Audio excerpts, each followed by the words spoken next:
La rencontre entre la CENI et les parties prenantes au processus électoral, visant à dégager des stratégies pour améliorer l'enrôlement des électeurs, s'est transformée en réquisitoire des politiciens de l'opposition contre le président de la CENI. Au cours de cette réunion, Pierre-Claver Ndayicariye, président de la CENI, a présenté le cumul total des inscrits jusqu'au 4 décembre.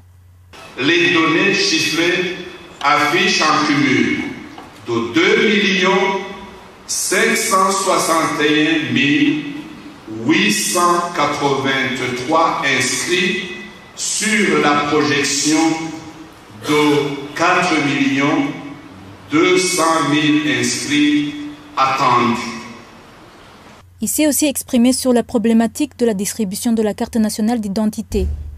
Quant à la problématique de l'octroi et ou de la distribution de la carte nationale d'identité, nous avons mené une concertation en profondeur avec les autorités du ministère de l'Intérieur pour leur demander, avec insistance, de corriger les anomalies constatées.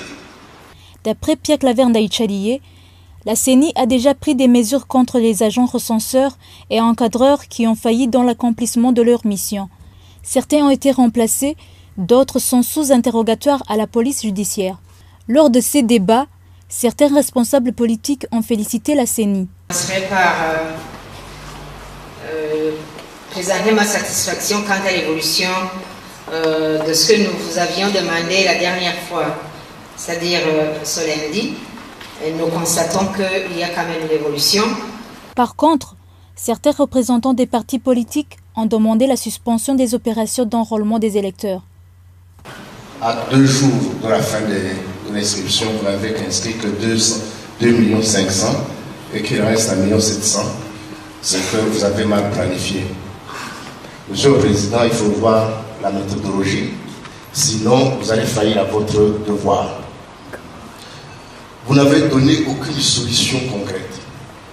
Nous devons arrêter le processus pour qu'on puisse d'abord évaluer et avancer. Sinon, Monsieur le Président, démissionnez. Vous dirigez un processus qui nous fatigue. Vous dirigez un processus plein de controverses. Non.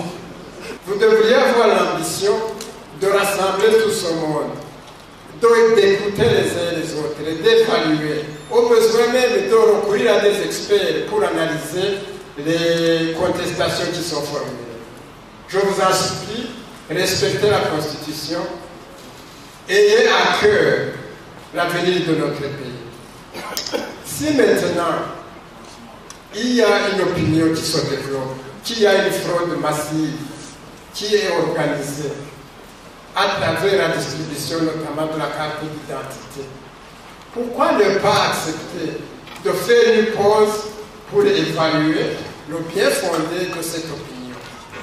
Pourquoi est-ce que vous êtes pressé? Quant au ministre de l'Intérieur, il a pris ceux qui demandent la suspension de l'enrôlement des électeurs à partie.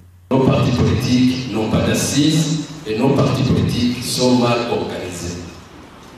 Et ça, je le dis parce que j'ai voulu demander à ce que certains partis politiques soient dissous par la Cour suprême.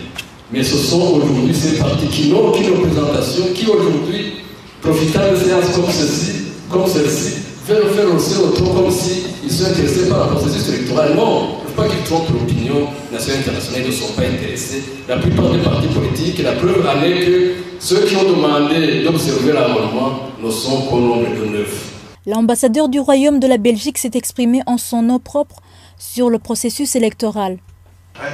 Parti politique qui critique tout. Le ministre de l'Intérieur qui dégénère les partis politiques. Ça n'est pas bien. Ça n'est pas bien pour avoir un appel réellement à la population de son collègue.